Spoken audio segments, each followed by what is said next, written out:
हरे कृष्णा। शिला प्रभुपाद की जय हो। आज हम इस टॉपिक पे चर्चा करेंगे जो सभी के मन में प्रश्न है और सभी को डिस्टर्ब करता रहता है कि हम पाप करना भी नहीं चाहते तब भी हम पाप क्यों कर देते हैं। हमारे मन में तो नहीं है कि हम कोई पाप करें फिर भी हमसे पाप हो जा रहे हैं।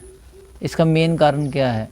इसका मेन कारण यही कि हमें पता ही नहीं कि पाप क्या है और पुण्य क्या है, करना क्या है और क्या नहीं करना। वो कैसे पता चलेगा?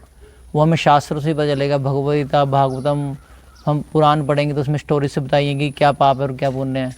और चलो हम जान भी लेते हैं कि क्या पाप है और क्या पुण्य है, तब भी हम फिर भी पाप करते रहते हैं। वो क्यों हो रहा है? अब वो इसलिए हो रहा है क्योंकि हम अपने स्वार्थ के अकॉर्डिंग ही हर एक डिसीजन लेते हैं और अपने स्वार्थ को पूरा करने के लिए हम किसी भी हद तक जा सकते हैं।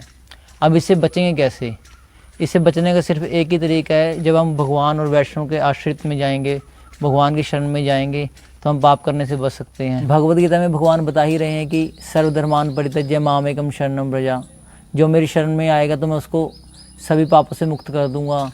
श्रीमद् भागवतम में भी इसकी एक एग्जाम्पल आती है कि एक शिकारी होता है कि उसको हर रोज़ कुछ ना कुछ पशु मारना ही होता है। कुछ ना कुछ पशु मारे बिना उसको खाना ही नहीं मिलता, वो हजम ही नहीं होता उसको अच्छा ही नहीं लगता जब तक किसी को मारता नहीं है वो।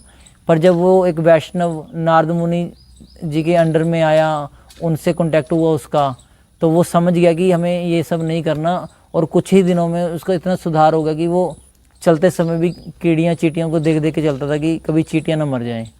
तो इससे हम ये सीख सकते हैं कि किस तरह हम पाप करने की प्रवृत्ति छोड़ सकते हैं। हरे कृष्णा। शिला प्रभुपाद की जय हो।